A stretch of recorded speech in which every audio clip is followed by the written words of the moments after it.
Boa tarde, somos da Univesp, do Polo de Ourinhos. Fazemos um curso de pedagogia através do projeto Integrador. Vamos apresentar uma aula online, tá? Os que compõem esse grupo são a Cláudia, eu, a Jaqueline, a Lilian, a Raquel e o Walter. A gente vai estar apresentando uma aula online para o Natan, de 11 anos, filho da Raquel, tá? O Walter vai dar procedimento. Devido ao surto de pandemia que ocorreu desde março aqui no Brasil, surgiram alguns decretos orientando a respeito das aulas à distância para os alunos, para que eles não fossem prejudicados. Um dos decretos é o número 64.862, é um decreto estadual, foi publicado no dia 13 de março.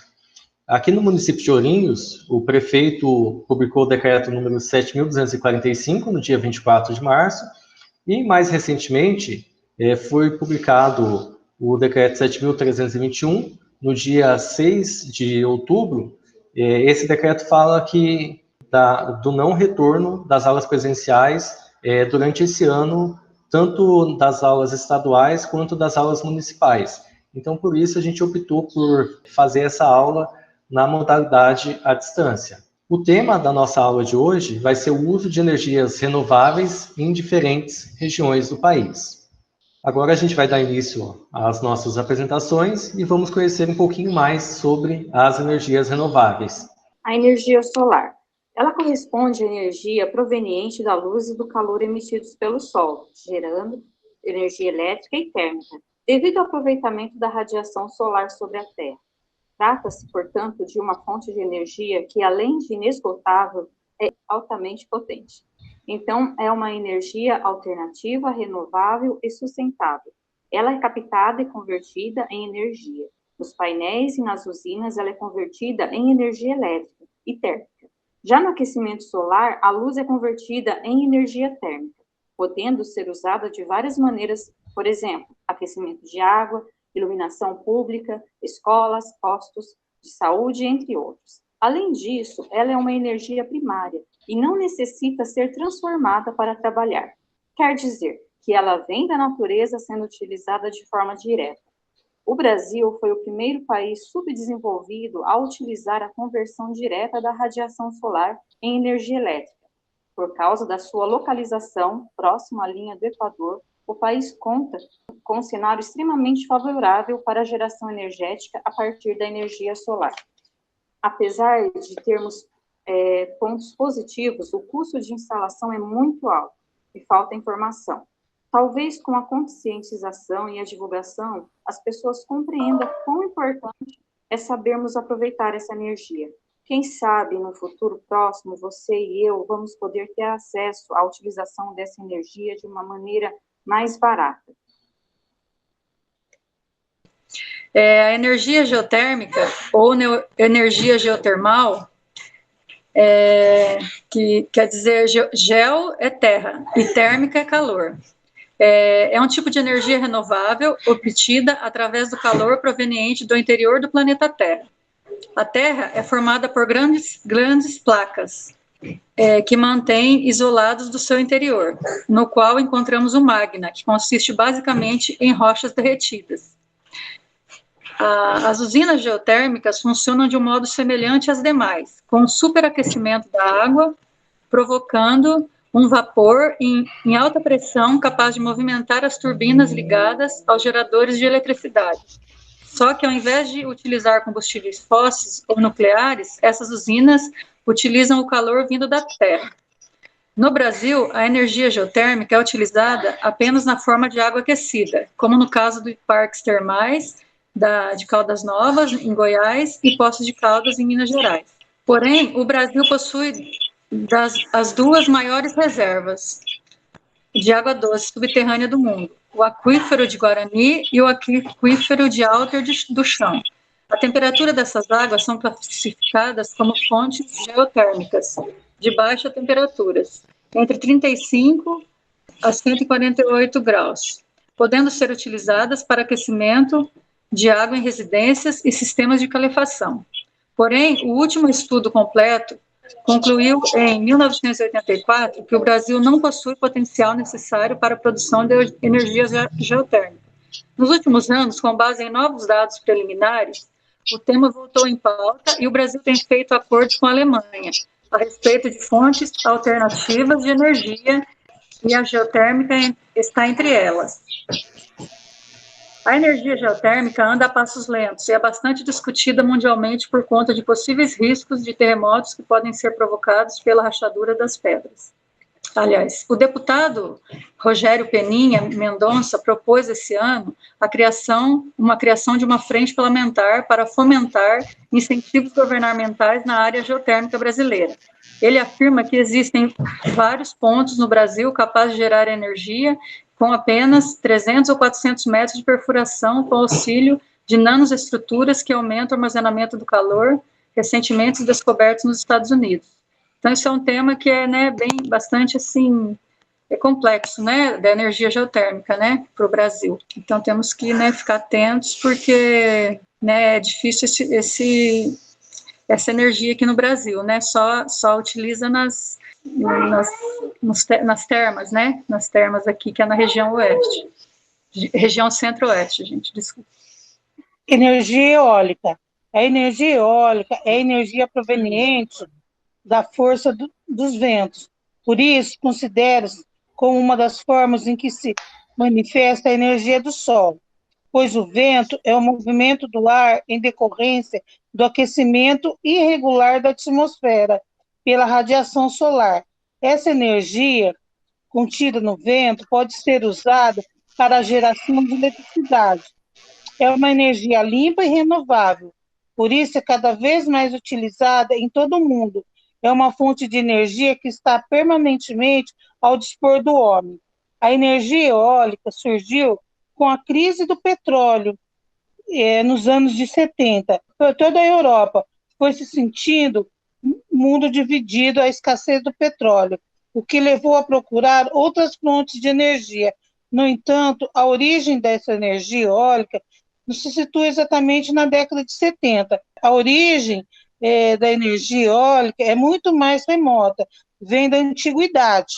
A transformação dessa energia dos ventos elétrica é realizada através de uns equipamentos chamados aerogeradores. E ela tem, assim, vários benefícios, mas também não tão benefícios, porque a utilização dela é mais com os ventos, né?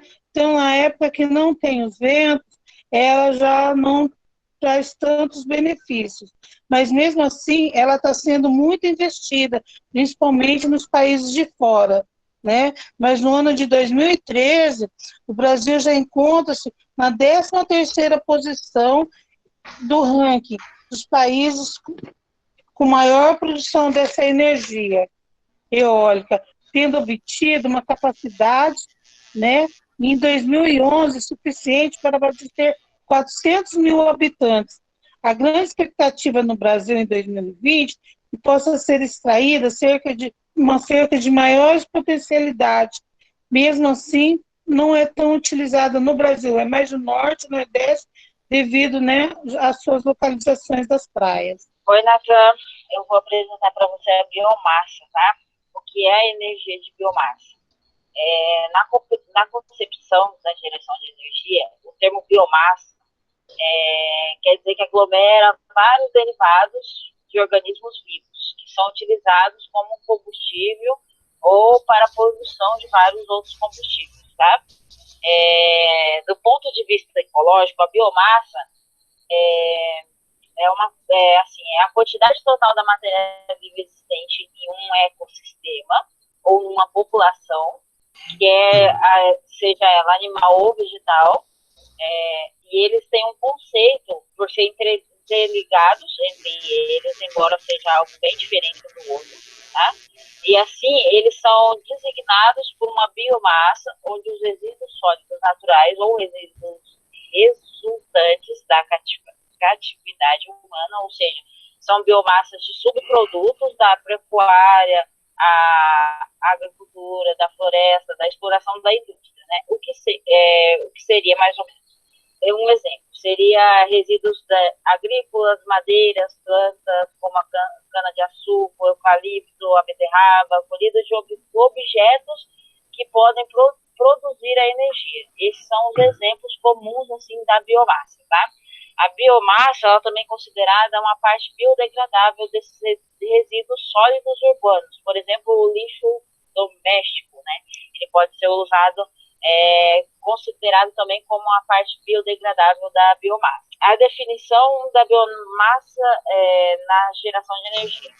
Ela pode ser, no contexto de geração de energias, não são contabilizados os tradicionais combustíveis fósseis, apesar desses serem também derivados do ramo vegetal e mineral.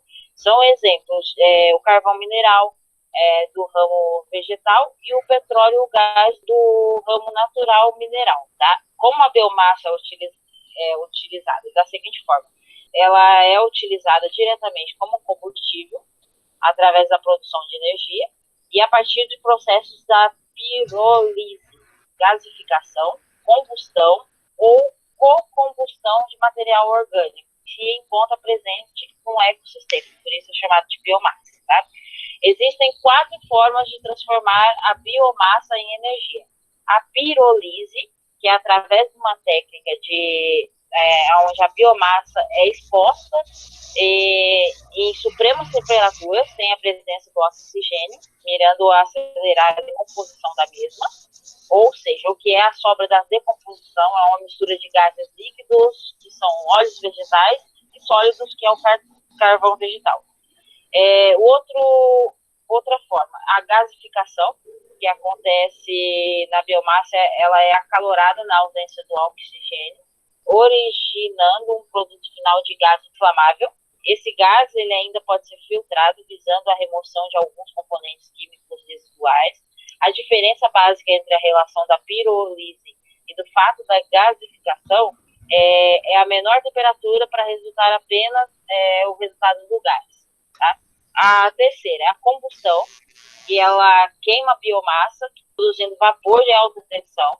Esse vapor geralmente é usado em caldeiras ou para mover turbinas. É uma forma mais comum hoje em dia e de eficaz assim, da energia na baixa de 20% a 25%, que reduz mais, que tem mais resultados. E a co-combustão, que é uma prática que propõe a substituição da parte do carvão mineral utilizado em termoelétricas por biomassa. Dessa forma, reduz totalmente a emissão de poluentes, né, da biomassa e encontra de 30% a 37% nessa escolha econômica atualmente. Tá? A biomassa ela é considerada um recurso renovável. Existem inúmeros benefícios na utilização dessa energia. Tem baixo custo de aquisição e as emissões só contribuem para o efeito de estufa. É menos agressivo ao meio ambiente do que os poluentes de combustíveis fósseis que as meninas apresentaram nos slides anteriores. Assim, o risco ambiental é bem menor utilizando a energia da biomassa. Tá? Apesar das vantagens óbvias na utilização da biomassa, a produção de energia elétrica também existe algumas desvantagens. Tá? Essas desvantagens a gente vai estar falando mais para frente, assim, relatando mais sobre ela, tá? Da desvantagem dela. O Brasil, segundo a pesquisa realizada pelo IEA, que é uma divisão especializada de bioenergia, que é uma agência internacional de energia, aponta que o Brasil é o país que mais utiliza biomassa na produção de energia, sendo 16% do uso mundial no setor que se utiliza. Em seguida está os Estados Unidos com apenas 9% e a Alemanha com 7%. Então essa foi a apresentação do que é a energia da biomassa. Olá, Natan, eu sou o Walter. Eu vou apresentar para você sobre a energia oceânica. A energia oceânica, ou energia maremotriz, é um modelo de geração de energia por meio do movimento das marés. Existem 2 meios de produzir a energia oceânica, ou energia maremotriz. Um deles é através da energia cinética, devido ao movimento das correntes da marés, e o outro é de acordo com a energia potencial das marés, devido à diferença da altura entre as marés altas e baixas. O aproveitamento da energia das marés pode ser feita a partir de centrais elétricas que funcionam por ação das águas dos mares. É necessária uma diferença de no mínimo 7 metros entre a maré alta e a maré baixa para que se consiga gerar energia. Uma das principais vantagens desse tipo de energia é que ela é uma energia renovável, ela é inesgotável e ela não polui. Porém, a grande desvantagem desse tipo de energia é com relação ao alto custo da implementação dessa energética, devido ao carregamento de materiais até as beiras de oceanos e de regiões onde se produzam esses tipos de marés, em torno aí de 7 metros de altura, para que a energia produzida ela seja suficiente para que consiga distribuir para as demais localidades. É um investimento que compensa, porque assim, não vai ter tanta manutenção ao longo dos anos. Os principais fatores que podem interferir aí nessa implementação dessa matriz energética são as condições hostis das marés, devido à presença de sais, minerais que são dissolvidos na água e que podem acabar corroendo essas estruturas que fazem a captação dessas vibrações das marés. Agora eu vou passar para a energia hidrelétrica, que vai ser a Raquel que vai apresentar. Por último, Nathan, a energia hidrelétrica é a obtenção de energia elétrica através do aproveitamento do potencial hidráulico de um rio, sendo necessário a construção de usinas em rios que possuam elevado volume de água e que apresentem desníveis em seu curso. E ela é a principal fonte de energia renovável do Brasil. Agora, Nathan, a gente gostaria de saber de você, se você conseguiu aproveitar um pouquinho dessa nossa apresentação, se você gostou da nossa aula, e a gente gostaria de fazer algumas perguntinhas para você, e assim, não precisa responder na ordem. A gente gostaria que você respondesse o que é uma energia limpa, quais recursos naturais podem ser usados para a produção de energia, e para você citar algumas características dos estados e dessa produção de energia. As energias limpas são que não causam poluição pela emissão de substâncias, são chamadas de energia limpa. Incluiu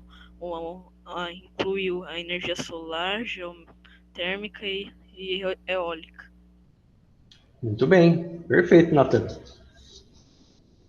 Você saberia dizer para a gente quais os elementos que são usados aí nessa produção de energia?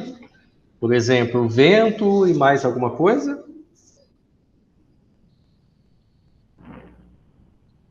Belezinha, pessoal?